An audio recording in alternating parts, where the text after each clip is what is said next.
سال 1926 وقتا دچنه شهر رشوی سلو حواله خون شهروان را دویجه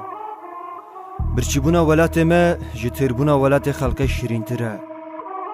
کی ده غازه و بره هره از بتانی سر خوشی بمینم از اللي همبر رومي حتى داویه شهر بکم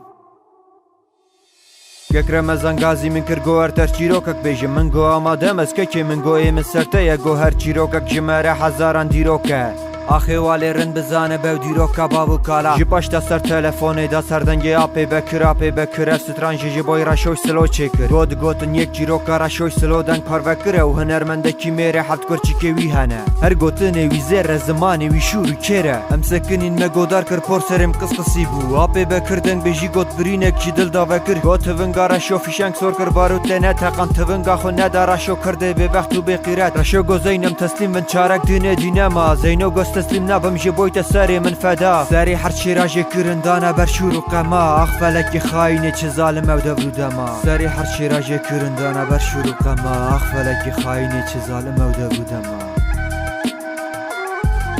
شیر نجین و نجی میرم از نیمه دگوتن مرا بیست روژا لیدار دا کرن آگریه سر هردو شیرا باجر دگراندن سرباری قانتر و کرا خراب و چیا یا گریه و مالا شیرا حیفا وان هردو شیرا کتن دسته وان خوخارا جبوی وی ملت بقیرت بن دسته کولا دارا حیفا وان هردو شیرا کتن دسته وان خوخارا جبوی وی ملت بقیرت بن دسته کولا دارا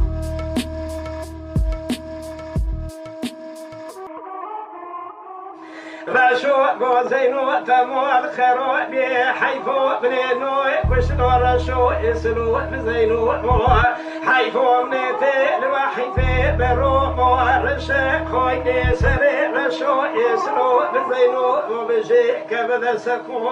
ترى بلا ورا وردي شي بوازيدي جوديني لكركو سو شوتي برسرو يولي باشا انا ولا بشينا دولا جدو لي وجد بيومي اعلم لي لي دويلو فلكو قرب خوين شمحتو لسيري رشو اسلو بزينو وبرخيمو لوكو لو ساميو لمورو اولو رو دومينا نوچنو